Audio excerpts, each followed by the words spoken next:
These are safety deposit boxes, and for several years I've been trying to come up with something to make with them. Well, today I've got an idea of what we can make, but it got me thinking, how do we decide what to make and how to make it? Let's talk about that.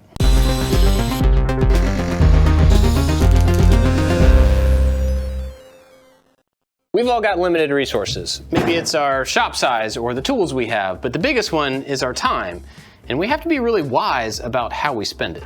Unless you've got a whole lot of free time, you gotta be pretty choosy about the projects that you take on, which means you should probably kind of figure out why the projects are important or not. Of course, it's a huge generalization, but I think most projects land in one of two categories: projects with a purpose or projects about a passion.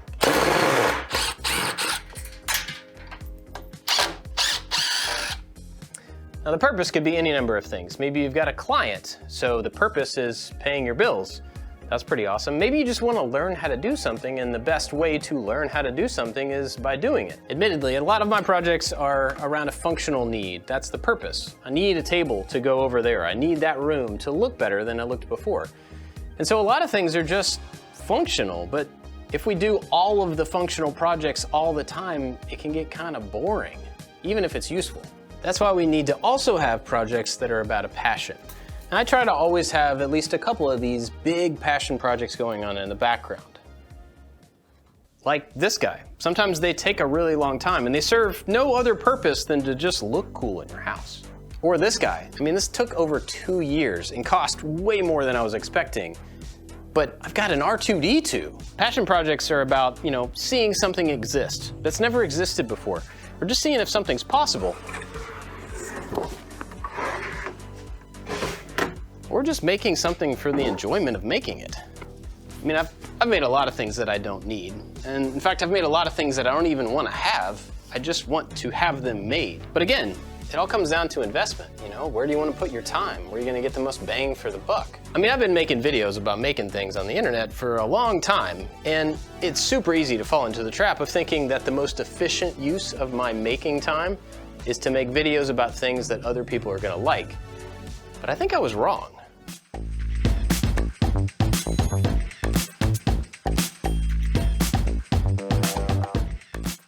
Now, of course, the older I get, the more I realize that you have to do the functional stuff. You have to do the things that serve a purpose. But if you're doing those at the expense of the stuff that you're passionate about, that is bad.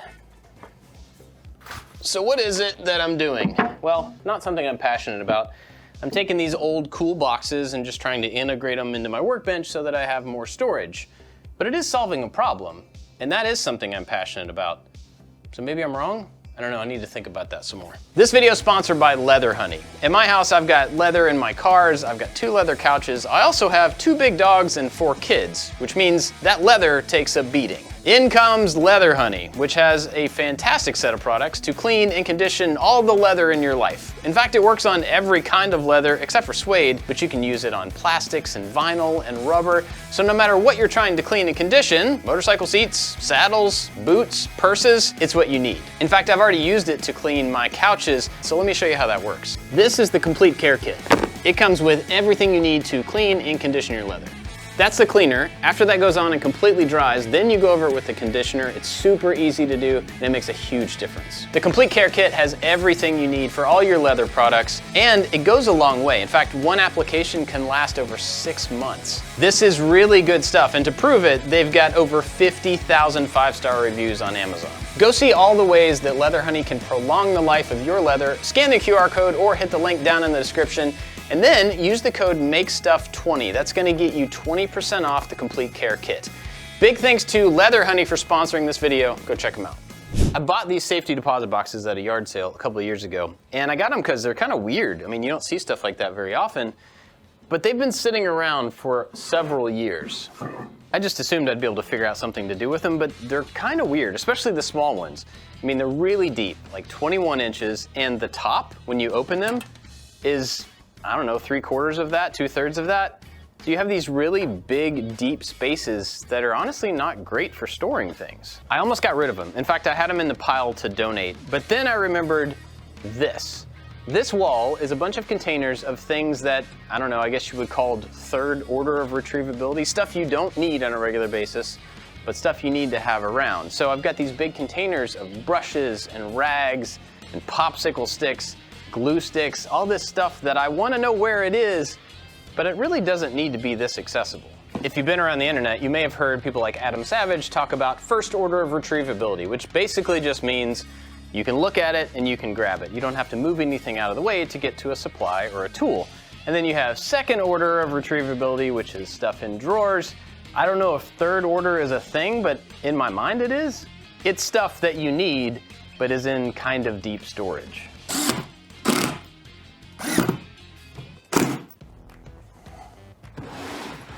So, what I'm doing is using a bunch of scrap wood to make a way to store stuff that I need, but I don't need often, but I want it to be accessible, and I'm gonna stick it underneath my workbench.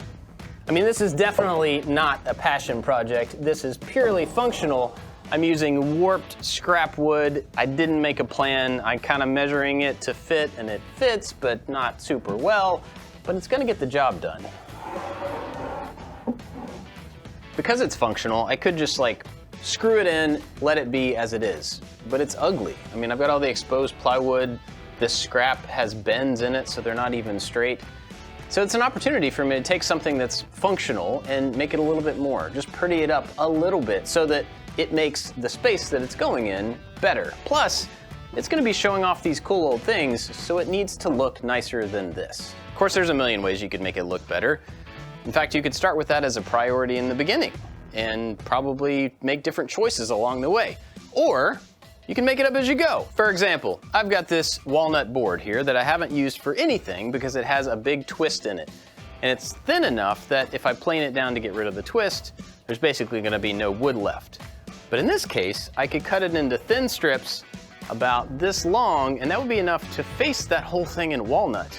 I would take something that's ugly and something I can't really use for very much and put them together to make something better.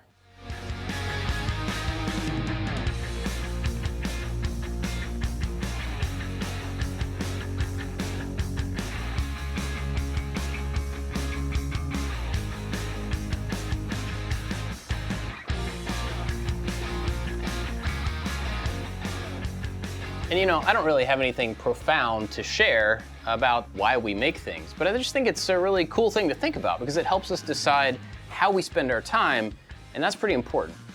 I mean, I'm at the point of life where you spend a lot of time thinking about, you know, how you spend your time and where your time has gone, how much time you have left, and that sounds like a depressing thing, but it really doesn't have to be. It can be one of those things where you look back and then you find room for improvement, things that you could definitely do better in the time moving forward. One of the things I want to do a better job at is if I'm going to spend time making something, I want it to always have a purpose and or follow a passion. I think most things can do both. So I guess if I could leave you with something to think about, it's that we all have very limited time, each day and just in general. And so if you're going to spend some of your own time making something, be passionate about it or make something that has a purpose that serves someone. If you get really lucky, you can do both of those things at the same time, but whatever you make it worthwhile. I would say overall, even though I didn't have a plan, this turned out pretty cool. I got to use the boxes rather than donating them. I got rid of some scrap wood and I'm using some space in the bench that otherwise had no purpose. I think it looks cool and I think it was worthwhile. Thanks for letting me think out loud in this video. Maybe it'll make you think something too. Thanks for watching. Catch you next time. These